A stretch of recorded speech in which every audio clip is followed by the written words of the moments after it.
Ladies and gentlemen, I'll be showing you how to crop images and photos using INKSCAPE. So I go to File, then Import to get the photo that I'll be using for this.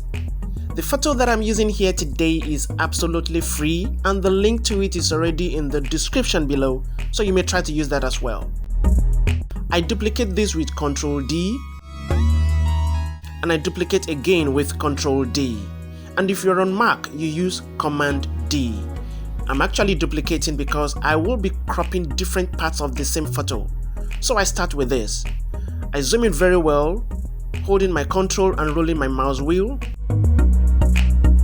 So I'll be cropping the spot shoe part into a circle. I pick the circle shape tool, hold my Ctrl key and drag to have perfect circle. Ctrl and drag for perfect circle there. You may not have it transparent like this. It's possible that what you will have is a full solid color like this. So you need to keep it transparent so that you can see the shape behind it. That is for you to be able to adjust the shape according to the part you want to crop. So to keep this transparent, I come to this O here. This O here means opacity, so I use the minus button to reduce the opacity, or I change the number in there to a lesser one. Alternatively, I can just right click on the shape itself, go to Fill and Stroke, then reduce the opacity here. It's just for me to see the image behind it, then adjust the shape. Please note, whatever you have behind the shape is what will be cropped for you. So I need to capture the entire shoe, so I need to select, then hold my Ctrl key for perfect shape, then drag.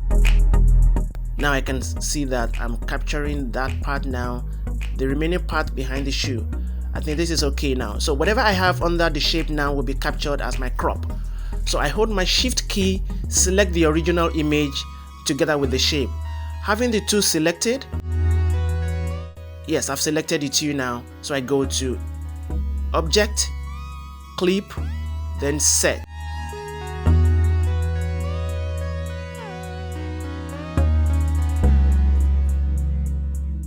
I'll be cropping the second image into another shape, and I'll be cropping the head part of this photo. So I pick the rectangle shape tool and drag.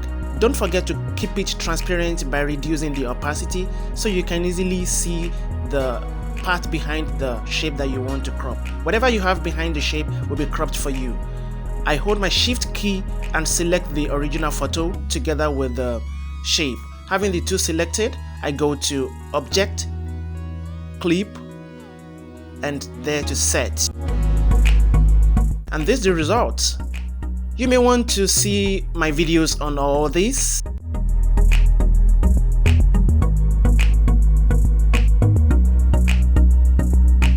All these videos and many more are already in the description below. Please check them out. It would be good if you subscribe to this channel and give this video a thumbs up. That is, you like this video. All these really do help. And as always, thank you for watching.